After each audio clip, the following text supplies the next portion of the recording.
Como criar a sua própria felicidade? Quem resolve que você seja feliz ou infeliz? Eis a resposta: é você mesmo.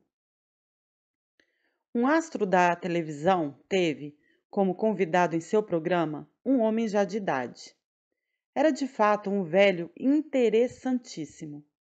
Suas observações eram inteiramente espontâneas. Via-se claramente que não tinham sido ensaiadas. Surgiam muito simplesmente de uma personalidade radiante e feliz. E toda vez que dizia alguma coisa, fazia-o de uma maneira tão simples e tão a propósito que a assistência rompia em gargalhadas. Foi apreciado por todos. O astro da televisão ficou também impressionado e, como todos os demais, divertiu-se também com suas respostas. Finalmente, perguntou ao velho por que se sentia tão feliz. O senhor deve naturalmente ter um segredo maravilhoso para ser assim feliz, sugeriu. Não, não tenho segredo algum, respondeu o velho. É a coisa mais simples desse mundo. Quando me levanto de manhã, tenho que optar entre duas coisas: ou ser feliz, ou então ser infeliz. E o que pensa o senhor que escolho? Ser feliz, só isso.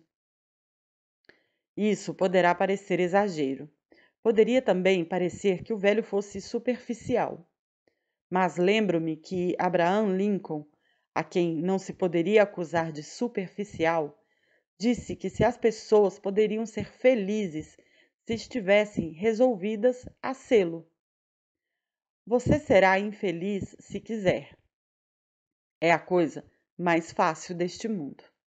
Basta optar pela infelicidade. Comece por dizer a si mesmo que as coisas não vão bem, que nada é satisfatório e pode estar certo de que será infeliz. Mas se disser a si mesmo que tudo vai correndo bem, que a vida é boa e que você escolheu o caminho da felicidade, verá que realmente a felicidade pairará sobre você. As crianças, nesse ponto, são mais hábeis que os adultos. O adulto que puder manter até a meia-idade, ou mesmo até uma idade avançada, esse espírito próprio da criança, é um gênio, pois preservará verdadeiro espírito feliz com que Deus dotou os jovens seres.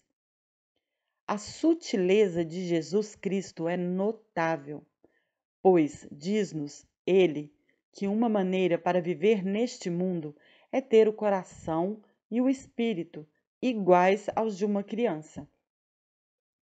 Em outras palavras, não deixe envelhecer o espírito, não o deixe fatigar-se, não se torne super sofisticado. Minha filhinha Elizabeth, com a idade de 9 anos, tem uma resposta para a felicidade. Perguntei-lhe um dia se era feliz.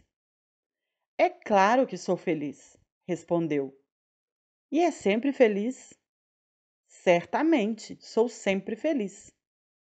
O que a faz feliz? Insisti. Ora, não sei. Sinto-me feliz. Mas deve haver alguma coisa que a faça assim feliz. Que é? Bem, vou dizer o que é. Minhas companheirinhas de brinquedo. Elas me fazem feliz. Gosto delas. Minha escola me faz feliz. Gosto de ir às aulas. Eu não comentei sobre isso. Também ela não chegou a ouvir qualquer comentário meu a respeito. Gosto de minhas professoras. Gosto de ir à igreja. Gosto da escola dominical e do professor. Amo minha irmã Margarete e meu irmão John. Amo mamãe e papai. Eles são muito bons para mim. Essa é a fórmula de Elizabeth para a felicidade. Parece que está tudo ali. As companheiras de brinquedo, suas coleguinhas. A escola, o lugar onde estuda, a igreja e a escola dominical, onde ela faz o culto, a irmã, o irmão e os pais, isto é, o círculo do lar onde se encontra o amor. Eis aí a felicidade numa casca de nós. E o tempo mais feliz da vida está ligado a esses fatores. Pediu-se a um grupo de meninos e meninas que fizesse uma lista das coisas que os fazia mais felizes. Suas respostas não deixaram de ser tocantes. Eis o que constava da lista dos meninos: uma andorinha voando, contemplar águas profundas e límpidas, ver a água no momento em que é cortada pela proa de um navio, um trem correndo velozmente, o guindaste de um construtor erguendo alguma coisa pesada, os olhos de meu cão. Eis o que as meninas disseram que as faziam felizes: as lâmpadas da rua refletindo-se nas águas de um rio, os telhados vermelhos aparecendo sobre as ramagens das árvores, a fumaça saindo de uma chaminé, veludo vermelho, a lua nas nuvens. Há algo na essência bela desse universo que se encontra expresso nessas coisas, embora articuladas de maneira incompleta. Para se tornar feliz, é preciso ter uma alma limpa, olhos que vejam romance nas coisas simples, um coração de criança e candura. Não são poucos os que constroem a sua própria infelicidade. É claro que nem toda a infelicidade surge por si, pois as condições sociais são responsáveis por alguns de nossos males. Contudo, é um fato que, em grande parte, os nossos pensamentos e atitudes é que destilam os integrantes da vida para nós mesmos. São eles que nos trazem a felicidade ou a infelicidade. Em cada 5 pessoas, 4 não são tão felizes quanto o poderiam ser, declarou um eminente professor, o qual acrescentou: a infelicidade é o estado mais comum do espírito. Eu hesitaria em dizer que a felicidade humana esteja num nível assim tão baixo, mas a verdade é que tenho encontrado considerável número de pessoas vivendo numa vida infeliz. Prefiro não fazer uma estimativa nesse ponto, porém, uma vez que o desejo fundamental de toda criatura humana é viver feliz, cumpre fazer-se alguma coisa a respeito. Pode atingir-se a felicidade. Não é complicado o processo para se conseguir esse objetivo. Todo aquele que realmente deseja consegui-lo, se aprender e aplicar a fórmula exata, poderá tornar-se uma pessoa feliz. Certa vez, numa viagem por estrada de ferro, eu estava no carro-restaurante, sentado de frente a um casal, que me era completamente estranho, marido e mulher.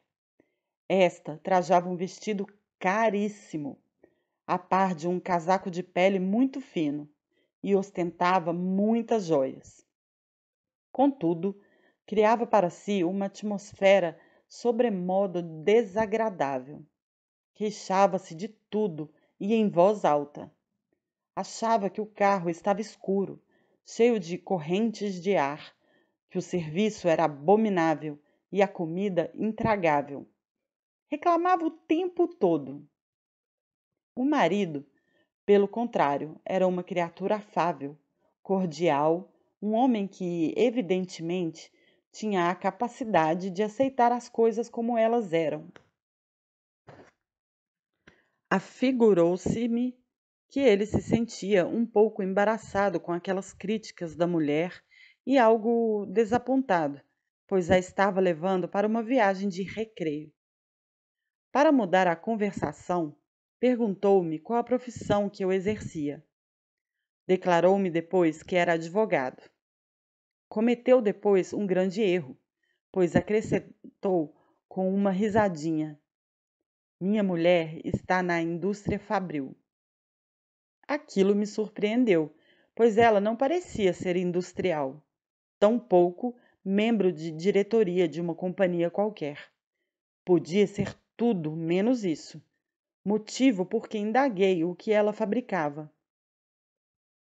Infelicidades. Ela fabrica sua própria infelicidade, respondeu ele. A despeito da atmosfera glacial que pairou sobre a mesa em seguida àquela observação inoportuna, fiquei grato pelo que ele disse, pois aquela frase descreve exatamente aquilo que muitas pessoas costumam fazer. Elas fabricam a sua própria infelicidade. É lamentável tudo isso, pois a vida cria tantos problemas que diluem nossa felicidade, que seria uma grande tolice se procurássemos ainda destilar infelicidade em nosso espírito. Que tolice forjar infelicidades para serem acrescentados às outras dificuldades, sobre as quais temos pouco domínio ou talvez nenhum. Em vez de ressaltarmos a maneira pela qual as pessoas criam a sua própria infelicidade, voltemos nossa atenção para a fórmula de se fazer parar esse processo de criar uma vida tormentosa. Basta dizer que elaboramos a nossa infelicidade pelos pensamentos desagradáveis que cultivamos, pelas atitudes que geralmente tomamos, como, por exemplo, a de agasalharmos essa sensação negativa de que tudo vai dar mau resultado ou a de que outras pessoas vão conseguir coisas que não merecem e que nós não atingiremos nossos objetivos, embora os mereçamos. Destilaremos ainda a nossa infelicidade se saturarmos o nosso espírito de ressentimentos, má vontade e ódio. Os temores e os aborrecimentos constituem os ingredientes de que se serve esse processo criador de infelicidade. Dissertaremos sobre eles, algures neste livro. No momento, apenas desejamos salientar o fato de que, em média, uma grande parte da infelicidade do indivíduo é criada por ele mesmo. Como, pois, poderemos agir para produzir apenas felicidade?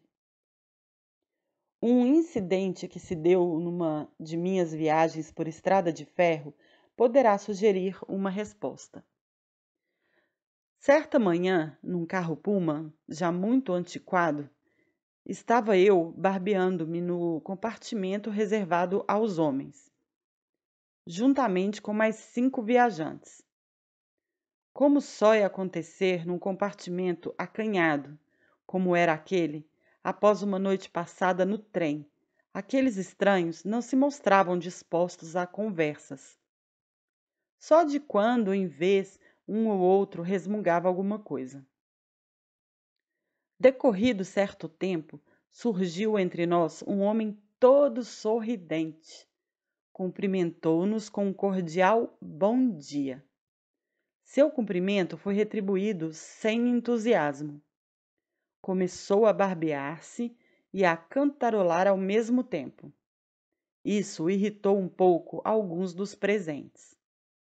Finalmente, um deles observou muito sarcasticamente: o senhor, evidentemente, parece estar muito contente esta manhã. Por que todo esse contentamento? De fato, estou contente. Sinto-me alegre, respondeu o outro. Acrescentou depois: tenho por hábito manter-me sempre alegre. Foi tudo o que disse, mas estou certo de que todos que se achavam naquele compartimento devem ter deixado o trem com aquelas interessantes palavras gravadas no espírito. Tenho por hábito manter-me sempre alegre. Essa sentença é realmente muito profunda, pois a nossa felicidade ou infelicidade depende, em grande parte, do hábito de espírito que cultivamos. O livro de Provérbios, com sua coleção de ditados judiciosos, diz-nos que aquele que tem o coração alegre está sempre em festa. Provérbios 15:15. Em outras palavras, cultivemos a alegria no coração, desenvolvamos o hábito de ser feliz e a vida tornar-se-á uma festa perene.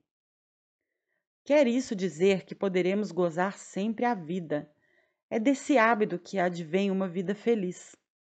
Da mesma maneira que podemos cultivar um hábito, também podemos criar a nossa própria felicidade. Ela se desenvolve com a prática de pensamentos bons e alegres. Faça mensalmente uma lista deles. Reveja-os, depois, no espírito, várias vezes ao dia. Não deixe que uma ideia má lhe assalte o pensamento. Substitua por uma que seja alegre. Todas as manhãs, antes de levantar-se, fique serenamente no leito e mergulhe bons pensamentos no espírito. Imagine uma série de coisas agradáveis que espera ter durante o dia. Saboreie esse prazer. Tais pensamentos auxiliarão a produzir os resultados que você espera. Não afirme que as coisas não irão correr bem neste dia. A simples menção disso poderá fazer com que elas não corram mesmo bem. Você atrairá para si todos os fatores, grandes e pequenos, que contribuirão para criar condições desagradáveis. Como resultado, haverá de indagar a si mesmo por que tudo lhe corre mal e qual a razão de tudo isso. A razão poderá ser encontrada na maneira pela qual você começou o dia, nos seus pensamentos iniciais. Experimente amanhã esse plano. Quando se levantar, diga 3 vezes apenas esta sentença: Este é o dia feito pelo Todo-Poderoso. Rejubilemo-nos e sejamos felizes. Diga em voz forte e clara, em tom positivo e enfático. É um versículo da Bíblia, é claro, e é um remédio salutar contra a infelicidade. Se você repetir esse único versículo 3 vezes antes do café da manhã e meditar no significado de suas palavras, você modificará o caráter do dia, pois o estará começando com uma psicologia feliz. Quando estiver se vestindo, se barbeando ou tomando o café matinal, faça em voz alta algumas observações como estas. Creio que vou ter um belíssimo dia. Creio que poderei resolver todos os problemas que venham a surgir hoje.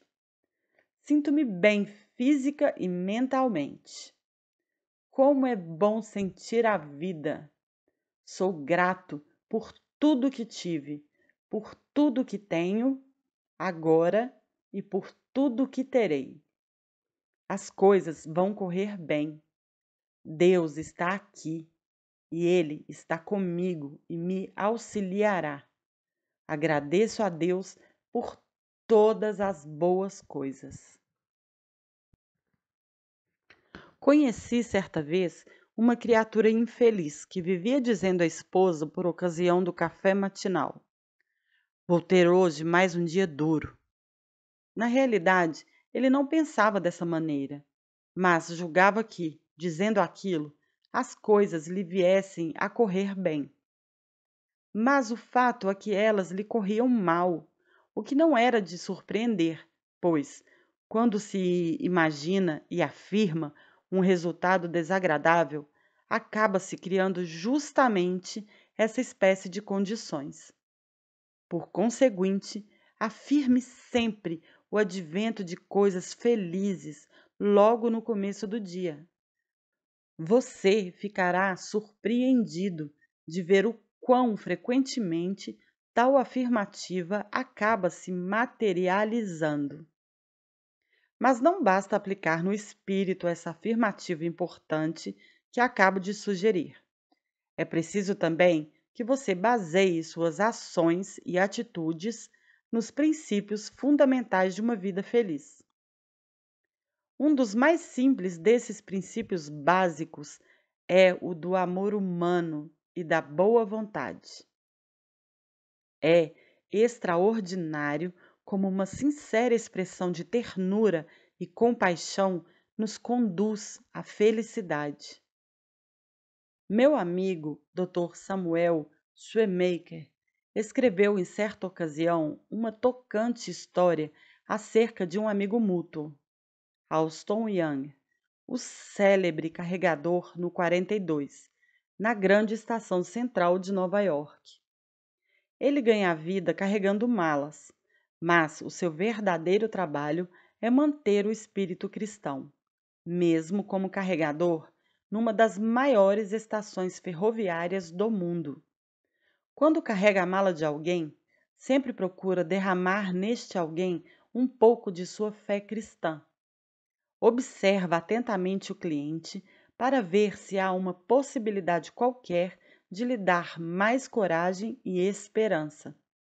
É muito hábil no processo de que lança mão. Eis um exemplo. Pediram-lhe um dia que levasse uma senhora idosa ao trem que ela devia tomar. Ela estava sentada numa cadeira de rodas. Levou-a para o elevador. Na ocasião em que empurrava a cadeira para o elevador, notou que os olhos da mulher estavam marejados de lágrimas. Alston Young quedou-se a seu lado durante todo o tempo que descia para a plataforma. Cerrou os olhos e pediu a Deus que lhe desse uma ideia. Ao empurrar a cadeira para fora, disse com um sorriso: Madame, permita-me que lhe diga uma coisa. É muito bonito esse chapéu que a senhora tem. Ela o fitou por um momento e agradeceu. Poderia ainda acrescentar que o vestido também é muito bonito. Dá gosto de vê-lo, observou ele. Como mulher, aquilo lhe agradou. A despeito do fato de não se sentir bem, ela se animou com aquelas palavras e perguntou-lhe depois: Por que o senhor me diz palavras assim tão amáveis? É realmente muito gentil de sua parte. Bem, viu quanto a senhora estava triste. Vi-a chorar e perguntei a Deus como poderia auxiliá-la. E Deus respondeu dizendo que lhe falasse sobre o chapéu. A menção que fiz do vestido foi ideia minha. Alston Young e Deus, juntos, sabiam como distrair o espírito de uma mulher.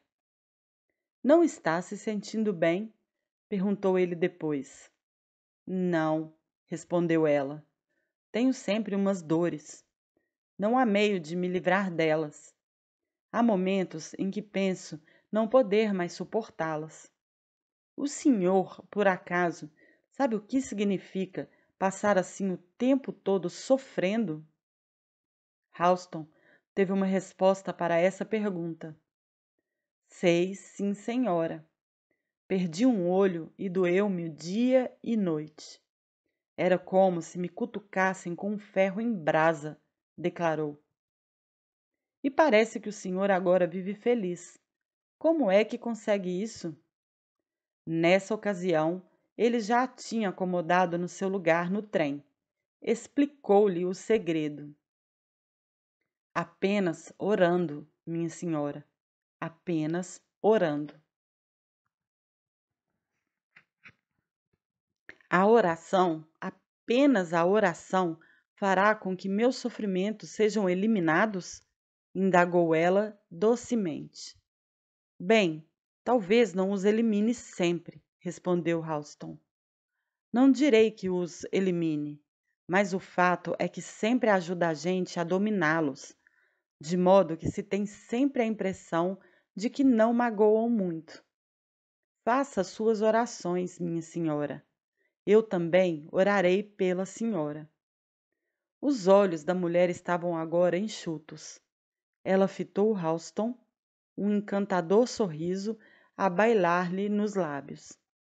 Pegou-lhe depois a mão e disse: O senhor me fez um grande bem. Passou-se um ano. Uma noite, na grande estação central, Halston Young foi chamado pelo alto-falante para que comparecesse à sessão de informações. Uma jovem Elise achava à sua espera. Trago-lhe uma mensagem de uma morta, disse ela. Minha mãe, antes de morrer, pediu-me que o procurasse e lhe comunicasse o quanto a auxiliou no ano passado, quando a conduziu ao trem na sua cadeira de rodas.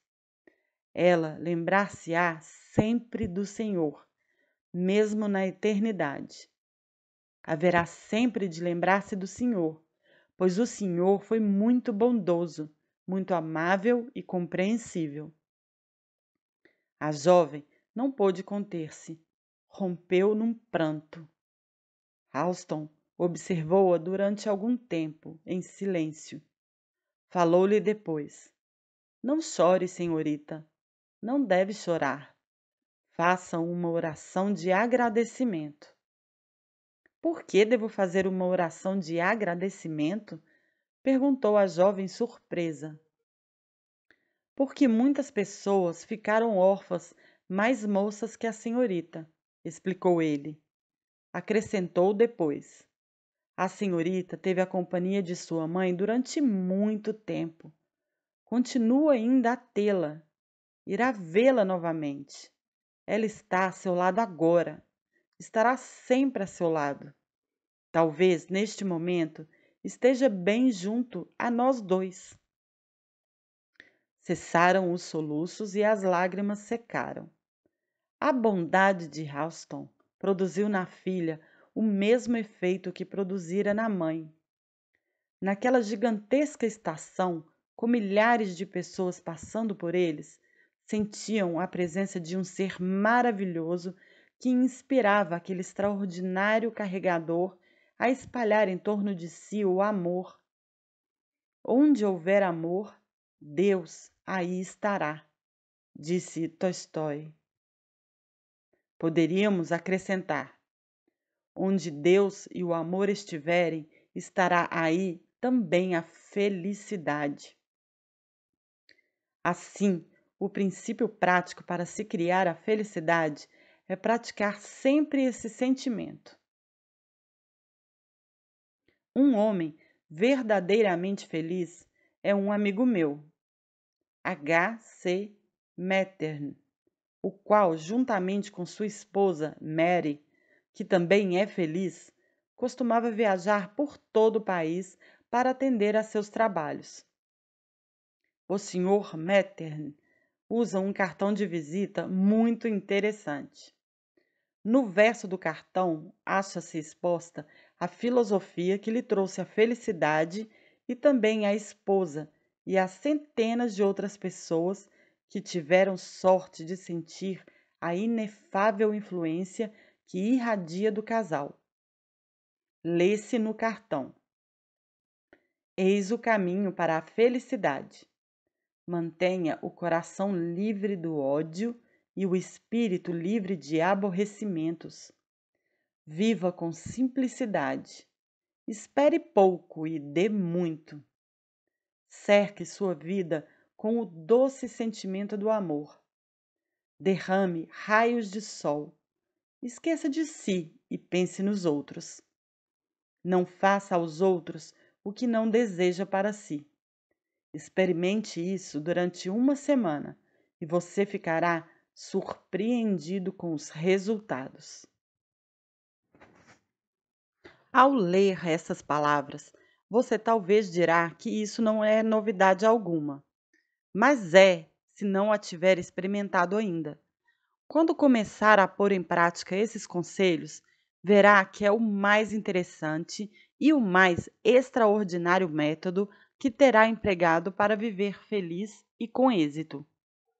Que adianta ter conhecido esses princípios durante toda a sua vida se jamais fez uso deles?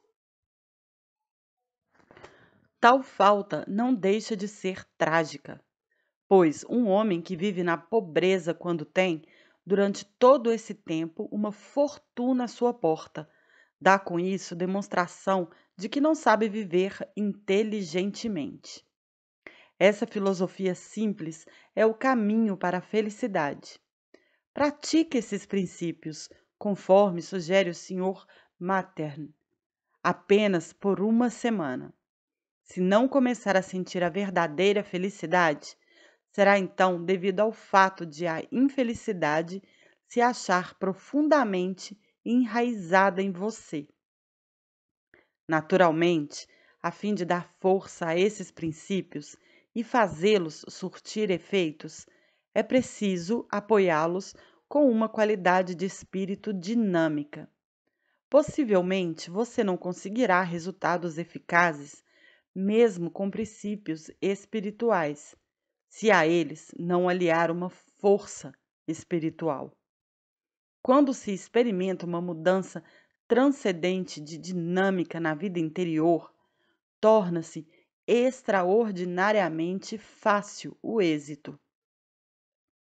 Se você começar a usar princípios espirituais, ainda que com dificuldade, gradualmente irá adquirindo uma fonte transcendente. Posso assegurar-lhe que ela dará a maior fonte de felicidade que jamais teve em sua vida. Ela permanecerá junto a você enquanto a sua vida estiver sempre voltada para Deus. Em minhas viagens pelo país, tenho encontrado um número cada vez maior de pessoas verdadeiramente felizes. Há indivíduos que têm praticado as normas descritas neste livro e as quais apresentei em outros volumes, trabalhos e palestras, e também as que outros escritores e oradores têm sugerido. É surpreendente como as pessoas podem ficar inoculadas de felicidade através de uma experiência interior de transformação espiritual. Pessoas de todas as categorias, em toda parte, estão tendo essas experiências hoje em dia. De fato, isso se tornou um dos mais populares fenômenos de nossos tempos. Se continuar a desenvolver-se e a expandir-se, a pessoa que não tiver tido uma experiência espiritual será logo considerada antiquada, não estará acompanhando a evolução do tempo. Hoje em dia, é elegante ser espiritualmente ativo. Já não se pode mais ignorar essa transformação geradora de felicidades que incalculável número de pessoas está usufruindo presentemente. Recentemente, após terminar uma conferência em certa cidade, um senhor alto, espadaúdo e simpático acercou-se de mim. Bateu-me no ombro com tal força que quase caí. Doutor, que tal se saísse com o nosso grupo? Convidou-me com voz trovejante. Vamos ter uma reunião formidável em casa dos Smith. Gostaria que o senhor fosse lá também. Vai ser uma festa e tanto. Deve ir. Bem, evidentemente, a reunião não parecia muito apropriada para um pastor. Hesitava em aceitar o convite. Receava que a minha presença fosse criar embaraços. Comecei a apresentar umas desculpas. Oh, não pense nisso, retrucou meu amigo. Não tenha cuidados. A reunião é daquelas que o senhor gosta. Ficará surpreso. Vamos, vai ter um dos maiores prazeres de sua vida. Acabei cedendo. Acompanhei o meu alegre e interessante amigo. A sua disposição de espírito não deixava de ser contaminadora. Do ruído que vinha de suas janelas abertas, não era de se duvidar que estava havendo ali uma festa e tanto. E perguntei a mim mesmo o que me estaria sendo reservado. Meu anfitrião, com um brado, arrastou-me para a sala, onde me apresentou a um grande grupo de pessoas alegres e exuberantes. Os cumprimentos pareciam não ter fim. O ambiente estava realmente alegre. Olhei em volta para ver se havia algum bar. Não havia. Estavam servindo apenas café, suco de frutas, ginger ale, sanduíches e sorvetes, e tudo isso em abundância. Essas pessoas naturalmente estiveram em algum outro lugar antes de terem vindo para cá, observei ao meu amigo. Em algum outro lugar? Repetiu ele chocado. Pelo que vejo, o senhor não compreende. Essas pessoas estão de fato alegres, mas não é essa espécie de alegria que o senhor está pensando. Estou surpreendido com o senhor. Não percebe por que se mostram assim tão alegres? É por se terem transformado espiritualmente. Conseguiram realizar uma grande coisa. Libertaram-se de si mesmos. Encontraram Deus como a realidade viva, vital e misericordiosa. Sim, continuou meu anfitrião, estão de fato alegres, mas não é dessa alegria provocada pela bebida. Ela vem do fundo de seus corações. Foi então que percebi o que ele quis dizer. Não era uma reunião de pessoas macambúzias e broncas. Eram as principais figuras daquela cidade: negociantes, advogados, médicos, professores, pessoas da sociedade e uma porção de pessoas mais simples, e falavam em Deus, fazendo-o da maneira mais natural deste mundo. Contavam a uns e outros a mudança que se havia operado em suas vidas, graças à aquisição de uma grande força espiritual. Aqueles que têm a ideia simplória de que se não pode rir e divertir-se quando se é religioso, deviam ter estado numa reunião como essa que presenciei. Deixei-a com um versículo da Bíblia a pairar em meu espírito. Nele estava a vida, e a vida era a luz que iluminava os homens. João 1:4. Foi essa luz que vi brilhar nos rostos daquelas criaturas felizes. Uma luz interior transparecia em seus semblantes e provinha de algo espiritual e efervescente que tinham absorvido em si mesmas. A vida significava vitalidade e todas aquelas pessoas evidentemente estavam recebendo sua vitalidade de Deus. Tinham encontrado a força que cria a felicidade. Esse não é um incidente isolado. Ouso asseverar que, em sua própria comunidade, se você olhar em torno de si, encontrará muitas pessoas semelhantes às que descrevi acima. Se não as encontrar em sua própria cidade, procure então adquirir esse mesmo espírito, o que poderá fazer lendo este livro e adestrando-se nos simples princípios nele expostos.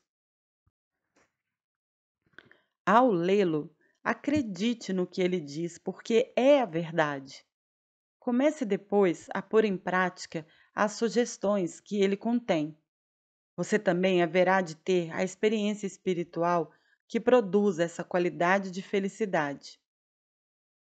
Sei que isso se dará porque muitas das pessoas a quem me referi e a quem ainda me referirei em capítulos posteriores adquiriram sua nova vitalidade desta mesma maneira.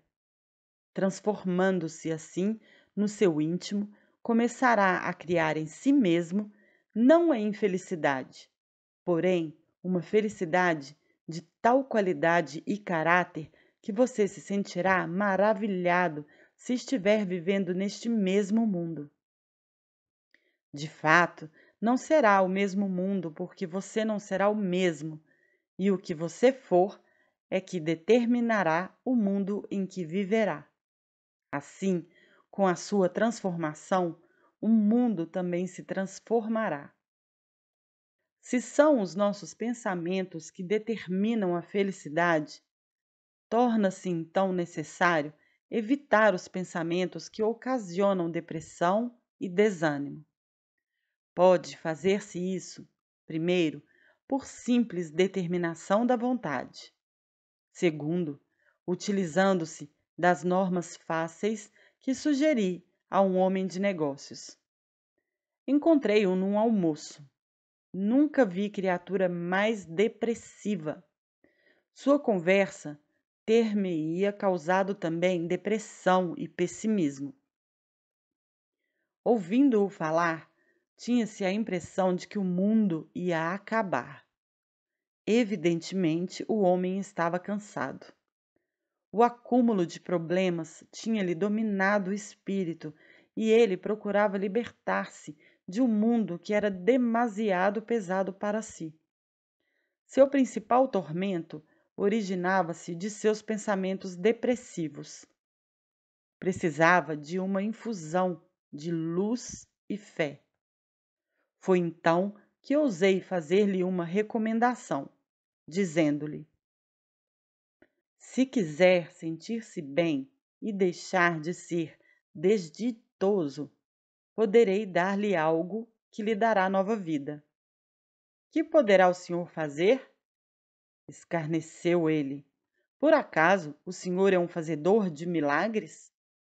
Não, não sou um fazedor de milagres, mas poderei pô-lo em contato com alguém que pode fazer milagres e que arrancará de si essa infelicidade, dando-lhe nova feição à vida.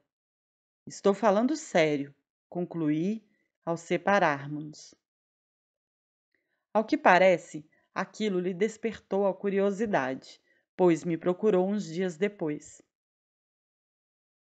Dei-lhe um pequeno livro meu, denominado Condicionadores de Pensamentos. Contém 40 pensamentos para a conquista da saúde e da felicidade. Como se pode carregá-lo no bolso, sugeri àquele senhor que o tivesse sempre consigo para consulta, durante 40 dias. Decorasse um pensamento por dia, de modo a tê-los todos no subconsciente. Recomendei-lhe que considerasse aqueles pensamentos sadios como portadores de uma serena e salutar influência para o seu espírito.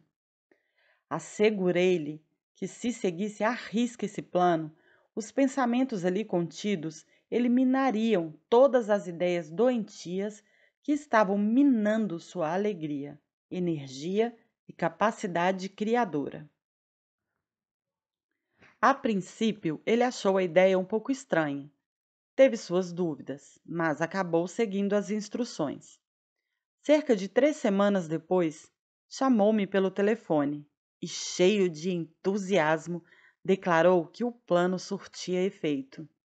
Achava-o maravilhoso. Tinha se libertado de seu estado depressivo, o que lhe parecia até inacreditável. Realmente, libertou-se de seu estado depressivo e é agora um homem verdadeiramente feliz. Essa condição agradável resultou do fato de ele ter se tornado hábil em criar a sua própria felicidade. Tempos depois, comentou que a primeira barreira que teve de enfrentar foi a causada pelo seu espírito depressivo e as mortificações que impunha a si mesmo. Sabia que a causa de seu mal jazia nos pensamentos doentios que alimentava e, mesmo assim, não se esforçava para desejar uma mudança em seu temperamento. Mas quando começou a absorver os pensamentos sadios em seu espírito, conforme recomendei, passou a desejar uma nova vida. Percebeu depois esse fato extraordinário. Ele poderia ter uma vida nova. E o que foi mais extraordinário ainda, estava conseguindo realizar esse objetivo. O resultado foi que, passadas umas 3 semanas, em que procurou melhorar seu estado de alma, surgiu-lhe a felicidade.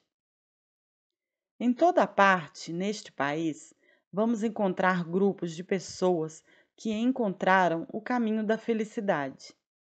Se pudermos ter um grupo, que seja apenas um em cada cidade, vila e aldeia, poderemos transformar a vida deste país dentro de pouco tempo.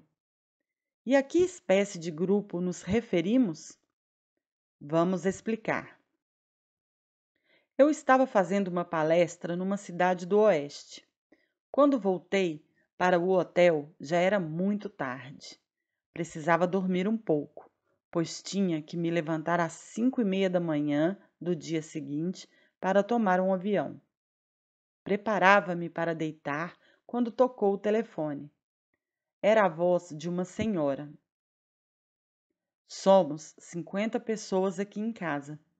Estamos esperando pelo senhor.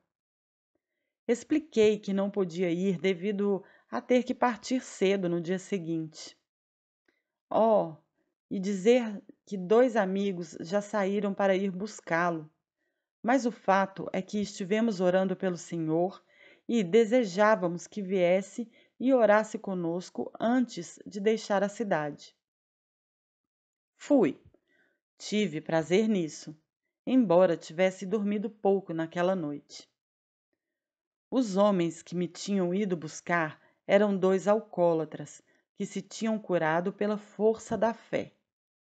Eram 2 das mais felizes e mais amáveis criaturas que se podia imaginar. Havia realmente muitas pessoas na casa. Viam-se homens e mulheres sentados em todos os lugares, na escada, nas mesas e no assoalho. Um homem se empoleirava até mesmo no piano. E que estavam fazendo? Tinham se reunido para fazer uma oração em conjunto.